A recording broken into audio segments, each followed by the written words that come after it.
Hello, everybody, and welcome back to Astrology and Beyond. Today, with your host Tatiana, also broadcasting for ANN, Archetypal News Network. And today, I'm going to bring you the astrology of the first half of March. But first, don't forget to like, subscribe, tap the little bell for notifications so the algorithms can find this video and it can reach more people. That helps the channel to grow, so I very much appreciate it. So, let's get into our first half of March astrology. And we are going to have also the new moon in Pisces, which is one of the highlights of the... Oh, what happened to my... Okay, I guess this is what it is. Sorry about that. Like I was looking for my summary, but apparently it disappeared. It's all good. No problem. So, March 1st. So we're kicking off March 1st with a big stellium here in Pisces. So I will take a few minutes to talk about the energy of Pisces and what Pisces represents. So it is a water sign, it is feminine in essence, and it is the last zodiac sign. So where is my Piscean image here? With this Piscean image, I want you to like imagine that this realm is part of everything that is, but it's mysterious and it's also invisible. It's the realm of everything that is. So Pisces really represents the flow of everything that is, the energy that cannot be really contained for long. It's like when you grab water in your hands, the water will just keep flowing. Pisces, it's like grabbing a fish and the fish just pops off you. It's so slippery. And in this image, I have created this inner center that goes within a mysterious point, the 0 point, we can call it, where everything gets created from, or it's an eternal point. Again, these are all philosophical concepts, of course. But from that 0 point, there is this misty, dreamy kind of place where we could find the angels here, or the fairies, or the magic and the mermaids, and the whales and the dolphins and mystical creatures, but also all the other things that we don't see behind the veil. It contains all that is, including the things that we don't necessarily like. Other energies is the field of all energies. So when we have a big energy in Pisces, what we're asked to do is to enter that flow of energy, to trust that there is something much bigger. When we resist and try to control everything too much, then what happens is that it's impossible to contain all the chaotic flow of the water, of the universe. It's too much. So there is, however, we have Saturn, and we talked extensively about Saturn in Pisces, and we have the Sun conjunct Mercury, and the Sun is sandwiched between Saturn and Mercury, and then we have Neptune in Pisces. But what I'd like us to presence these three guys here, or girls, or whatever, planets. Saturn is about form, containment, discipline, boundary.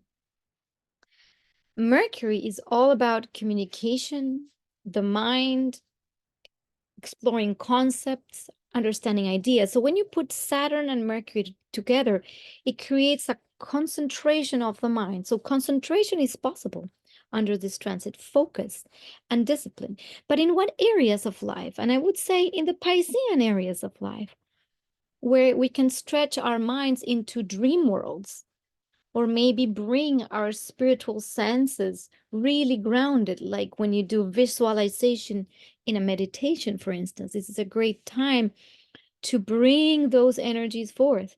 It is also a great time for materializing dreams, because as much as Pisces is everything that is and everything that could exist, it's out there. But when Saturn is present and Mercury is present, it's almost like we have the capacity to see the possibility of bringing that realm of all that is somehow more here.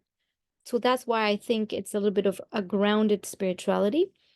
There's a possibility to materialize dreams. And oh, typo. And growth opportunities. There's a tremendous amount for growth opportunities under this transit as well, um because we have a sextile to Jupiter, an exact sextile of the sun to Jupiter. So Jupiter being in Taurus is what it's the earth, is the body. And when we have this, there's the possibility to grow the seeds of our ideas. If that makes sense. It's almost like all this dreamy energy in that sextile to Jupiter has the capacity to fertilize, and make an idea grow and ground in reality, especially when the conjunction of Jupiter and Uranus comes in. It's already active, but it's going to be exact April 20th. So there's already a field of something that seems very concrete, and it's guided by something much bigger than our little ego selves. It's a great time for compassionate communication, because Mercury is about communication and Pisces is all about everyone. I am the ant, I am the cat, I am the couch, I am the backdrop, I am the computer, and understanding that everything is interconnected and that what affects me affects you. So it's a great time to really reach out to another to see them. And you know what? It's so funny because I did not look at the astrology particularly to we're hosting an event here, and it's called Compassionate Communication Level 2 where I live. And it's very interesting because it starts March 1st.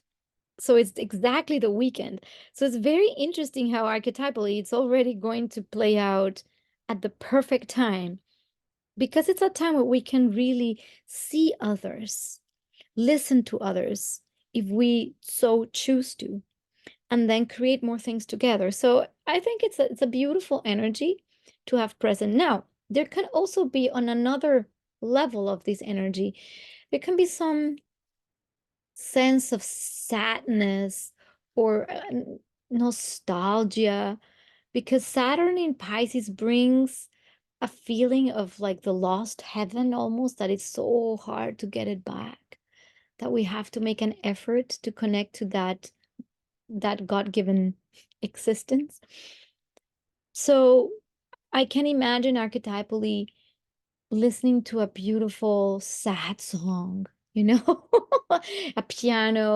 beautiful piano sad song that it's just kind of magical and dreamy, but has a tint of nostalgia, a little bit like the Romantics, the era of Romanticism, like Beethoven, and that where you had this beautiful but yet sad and intense music that was so dreamy and nostalgic. So there could be a hint or a taint of that as well. And it's a beautiful time for art. I think this throughout the Piscean um season is a beautiful time for artistic pursuits and things that are of the right brain, where you're not logically thinking everything, but you're allowing. These aspects of Mercury are also Mercury, Saturn, Sun, and also great for channeling information. Channeling can be anything from you pick a piece of paper and just write and journal and see what comes through. Messages might come through. Dream journals, that's the other thing. great time for the mind to open to dreaming, or to open to poetry, open to the beautiful, bizarre words of the nonsensical that make sense in a different way, or the non-verbal communication that just happens through interactions like dancing or music, or like jamming with friends, and then the musical sphere just takes over. So this is very beautiful times for that, I would say, at the beginning of the month. Um, we are still having Mars and Venus kind of traveling together, so we're still in this Aquarium vibe where there's a lot of newness, new technologies, new stuff happening. Like there's a lot of that, and we have at the same time Venus squaring Uranus. So at the same time that we have this dreamy energy of the Piscean fields, we have this interesting square to Uranus of Venus, where it could mean many things. Well, so in relationships, it could mean that there is a desire to break free from outdated relationships. You might feel the itch. So if, for example, you're in a relationship that feels stagnant a little bit, there might be a desire to just like, ugh, especially if you have planets or points in Aquarius, Taurus, Scorpio, or Leo. That might feel like that there's a desire to change or evolve something in a relationship, or just break free from it, or just get it a little bit more exciting. But what can happen is that under these trances, there could be like impulsive, amorous, flirtatious things that are just impulsive, and then something happens and it could be disruptive to a relationship without the need for it. For example, love triangles. This is one of the of the of the possibilities. It's not the only one, but there could be intense and passionate interaction in relationships, because Venus and Mars are traveling together. So there is basically that square to Uranus is hitting both planets, and then it will hit Mars more specifically. Right now is more about the Venusian themes. So there could also be themes in relationships for sure, like unique and unconventional approaches to relationships. And that's when, again, I talked about this at the end of last video, where yes, this is where people come out of closets, where they decide to try an open relationship, where somebody pops out of nowhere, and then there's these mysterious entanglements, and that can wreak havoc. But in the end, it's so that something that needs to evolve, free itself, or liberate itself can occur. So sometimes just it's what's needed. However, a word of caution: impulsive behavior might not lead to the best outcome. So it's better to hold your horses because a person can, like a flash, enter your life, sweep it all out, scoop you off, like sweep you off your feet, and promise you, the other world and the dream world of everything, and then it's gone the same way it came, and you're left with like, oh, darn.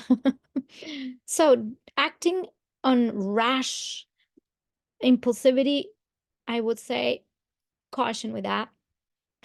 Now, on other levels, there could be a tension between the desires for change and the need for stability, because there's this pull of the Taurian energy for stability, but there is so much change happening, and there could be an immense internal tension.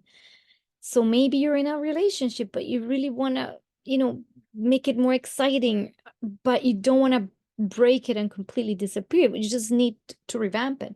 Or if you're single, let's say you are looking for something that's stable, but then suddenly you encounter maybe something very out of the blue, a fantastical opportunity, but it might not provide the needed stability. It might be something very exciting, but not necessarily very grounded. So all these themes can be appearing in your relationships at this time.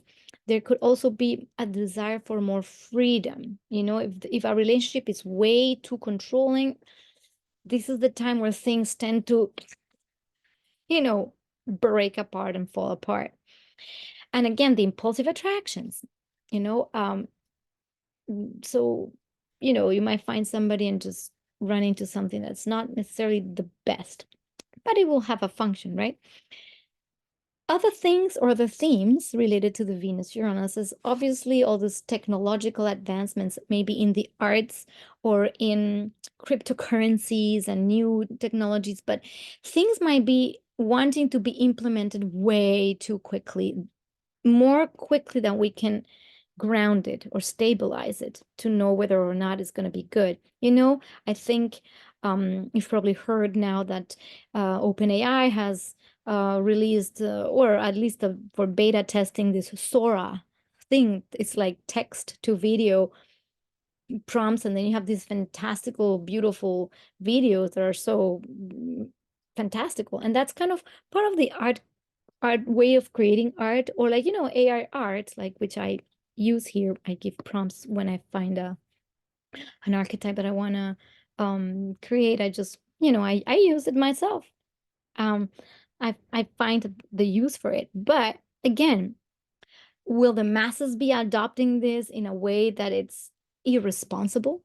So this is a time to assess the responsibility we have with these kinds of new technologies coming in. Maybe again, maybe new cryptocurrencies, new ways of exchanges, and everything is wanting to happen so fast because Mars just wants to go, go, go. And in Aquarius, it's like go fast at the speed of light, at the speed of an e-transfer or I don't know, a lightning bolt, and and again, is that the best thing? Is that's going to be the most ideal? Maybe not. And Venus tends to maybe idealize things too and want things a certain way. So all these new quirky tendencies, it's good to have them there in the periphery, but not just rush into the new next thing or the new fad, because it might not last first. Or yeah, like you buy this new, I don't know, ETF, cryptocurrency or whatever, and then it just falls. The next things you know, it's gone, So again, during this time, it's good to use a lot of discernment. And I know that people that are very impatient in life might not like this, but this is where you need to slow down, hold it in, ask the person that is really grounded if a decision is the right decision without just jumping into it without consideration. That's that for the beginning of the month. Now, there's not much more than this field in the next like 10 days until the new moon in Pisces. So, oh gosh, I'm noticing all these typos. Oh my goodness. You see, oh, my mind, where is my mind? You see, my Virgo mind cannot really get very focused during Mercury transits through Pisces. You see, I just miss all the details, which is kind of interesting, you know. Um, so by March 10th, we will have Mercury entering Aries. So that's going to put a different flavor to our mental capacities, the more straightforward, more clear, wanting to initiate things, projects, ideas. But that's more when we get when the sun moves into Aries, we're going to have a lot of that, but at the end of the month. But for now, the new moon in Pisces, we can expect again that there is, with Uranus squaring Mars, that's when we can expect a lot of that. I want to do it now. It's the urgency and impulsivity. There might be big desires for freedom, strong need for independence, and a resistance to constraints or limitations. And what happens here is, through this fluidity of the Piscean energy, if anything wants to control or try to keep too tight, Mars is gonna just want to break it. So we might see movements, protests, if there's too much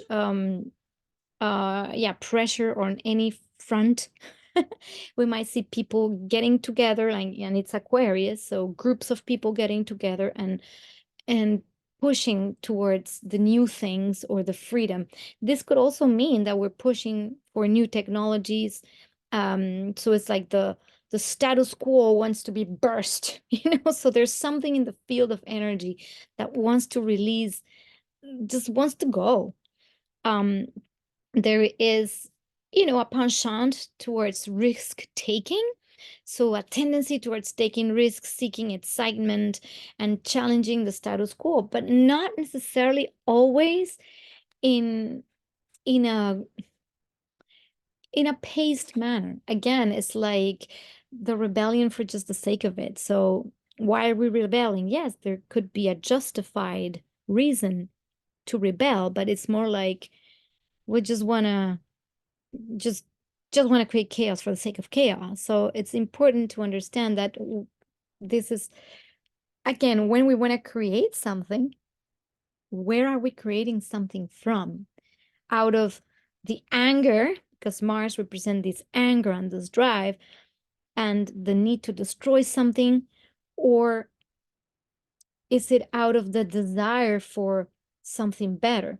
So this aspect can feel a bit rushed. And I know there's such a big push towards all these new things that are coming. But again, it's like rushing into them might not be the best idea at this time, you know?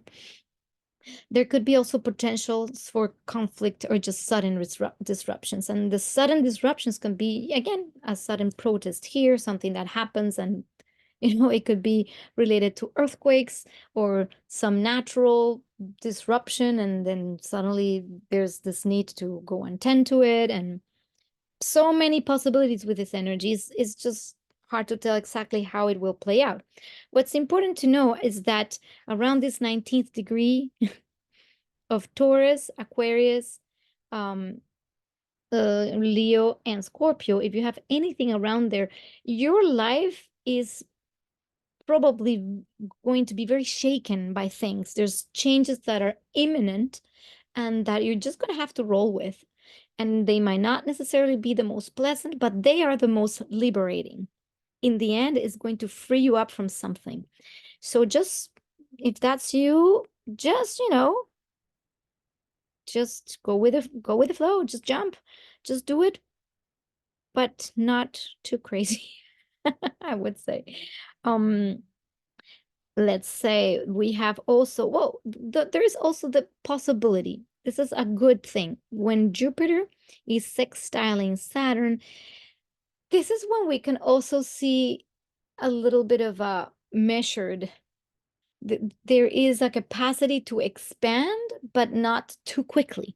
So it's a good thing if we are able to tap into these energies of expansion that are inevitable. These energies of change are inevitable. But we can tap into that energy of that sextile where this expansion that's wanting to happen is also tempered by a little bit of a slower pace than when we can expect later when Jupiter conjoins Uranus, is that seed that was planted and that we waited for and we didn't just do it right now, it will grow. It's a great time for literally planting those seeds and watering them slowly day by day. So that's a little bit about that. Now, what else is in this new moon? So actually then after the new moon, we have also Venus entering Aquarius, but Aquarius entering Pisces as well. But during this new moon, there's also a deep need for emotional introspection and creativity, and there's new beginnings, kind of in a dreamy and intuitive way, because what's going to happen when Mercury then moves into Aries and in this new moon, there's the capacity to dissolve the self and then have new ideas that are going to be birthed. But in order to birth these new ideas, we have to let go of old things, old ideas, old ways of thinking. And I kind of liked this image because it feels like is this connection to a beautiful field. At the same time, there's this Aquarian energy of all the new, but there's also the opening or the awakening to other fields, to the energy, to things that we might be feeling, sensing in our bodies, waking up, energies, cruising through our bodies. And people might feel these energies that they've never felt before. Maybe even start seeing things or connecting to gifts. It's so mysterious with Pisces.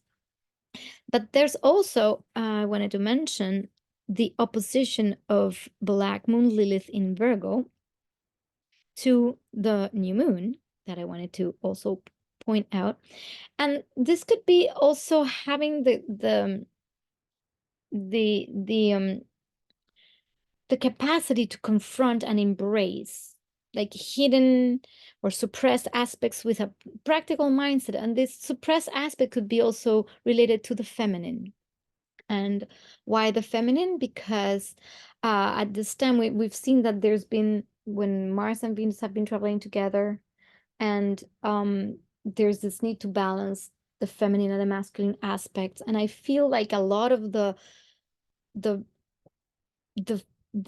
non-acknowledged feminine, let's say, it's like that rage that Lilith represents, wants to come out, but the capacity to see what's inside of you, to connect to that part of you that represents the feminine, it's gonna be like heightened. And to give it voice. I feel like it's about giving voice to the unacknowledged parts of ourselves. And when you can reconnect to that, what the feminine or the yin means, which is the energy of receptivity, is the energy of creation, if the energy of softness, is this compassionate, all-encompassing, receptive energy. It's like this. It's like a bowl, it's not a stick, it's a bowl. So this is the time where we can maybe look at the wounds as well of maybe the suppressed feminine creative power, because Lilith has also that capacity to have raw creative power. So at this time, maybe, for example, practices like Kundalini yoga would be like a good thing, or Shakti yoga, or, to move the energy within, like, those dances that are round, and you can move that energy to start bringing all that raw, maybe stuck energy out, so it can be expanded and clearing blockages in your energy system. So all these things are possible during this full moon, this new moon. And like all things Pisces, like I said, there's anything that's connecting you to movement, fluidity, dance, music, letting go. It's a wonderful way to ride this energy and find some healing of what we've been talking about, healing the balance between masculine and feminine energies. That is the topic. So the more you go consciously into this, the more you will evolve yourself and clear blockages. And I do believe that we can bring, when we change ourselves inside, we definitely can change the world. And that is a personal responsibility, sponsored by Saturn in Pisces. Now, Venus enters Pisces right after the new moon, and that gives another layer or another undertone of a magical, beautiful, fantastical expression of the otherworldly. So again, everything that you can do to create something, or to channel, or to use your creative capabilities for connecting to that other side, this is a wonderful time to do it. Now we have a little bit more of an Aries energy here, but that's where new ideas can be birthed with Mercury in Aries. There's again new ideas formed when we are able to tap into those realms of the unconscious mind or the collective unconscious. Then you can have ideas that you're going to be probably implementing, talking about, being very clear, assertive, and precise with, which is the nature of Mercury. It's like, okay, we got it, now we do it. Of Mercury in Aries, it's like, let's go, let's do it. I have this idea, let's implement it right now. Yeah, it's not like the Pisces, poetic self. Let's just until March 12th, just become all poets. Listen to beautiful classical music or new age music. And if you want to listen to beautiful meditation music, remember Harmonic Butterfly down in the description below. That is the music I create. So that comes from those Neptunian spheres. So this I wanted to show these images because I feel like the energy of Venus entering Pisces and the Piscean fields feel to me like that. I mean, that's my interpretation, but it kind of feels that there is this um flowy, mysterious, fussy, yet beautiful and otherworldly quality. So obviously we wish we could go to Unicornlandia, We wish to escape. That's of the nature of Pisces, wishing to escape. But while Saturn is in Pisces, there's no way we can escape. What Saturn is asking of us is, can we bring this here on Earth? So this is when we can connect the gifts that we all have to create something. And it doesn't have to be something specifically artistic, not necessarily. But whatever gifts we all have gifts, is to bring our gifts to create more beauty in the world. And beauty is not only something you see or you touch. Beauty can be in something, in a relationship, how you relate, a moment of togetherness with a loved one, uh, that creates a beautiful moment. So creating beautiful moments, exchanges that feel compassionate and beautiful and creative and expressive. This is the time where I say is the time of soulmates, or it's the time of soulmates, because this is where you can find that feeling that you're so connected to another, and you see, like, there's a saying that, like, we can see the faces of God in everything. This is that kind of time. If you really connect to this energy, you can see the beauty in absolutely everything, and then you can bring more beauty to your spaces as well. And depending on where in your chart you have the Pisces house, this is the area of life where you have Pisces in your chart, where you might want to bring this beauty, into existence, and connect to this field of the otherworldly. And why not? We might end up we might end up with beautiful things around us, having created something magnificent, um, or even just an experience that's magical and magnificent.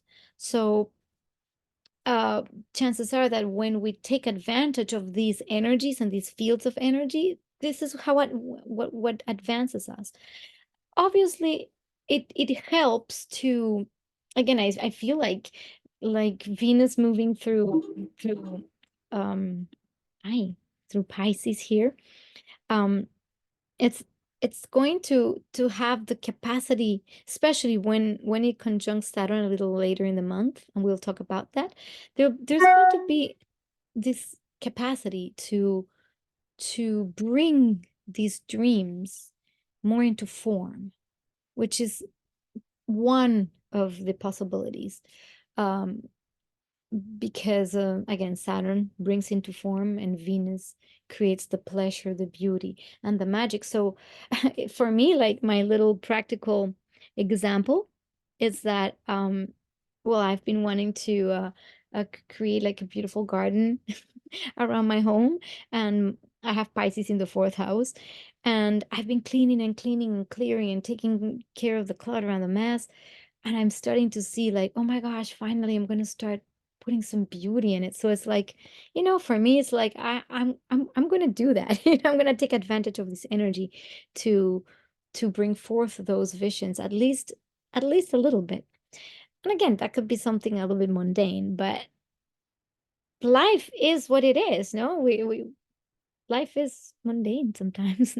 And astrology just doesn't necessarily always have to be so deep and transcendental. Sometimes it's just these little simple things that happen in our lives that are part of these archetypal fields, that just drive our lives. So anyway, this is it for the first part of the month. So I hope you enjoy this magical, mystical Piscean energies and dance a lot and sing a lot and listen to beautiful music and align with those energies. And above all, do not rush into things and just trust the flow. You're guided exactly where you need to go. So with that, I am going to leave you, and please feel free to like, subscribe, and share this video, and I will see you in the next video. Blessings to you all.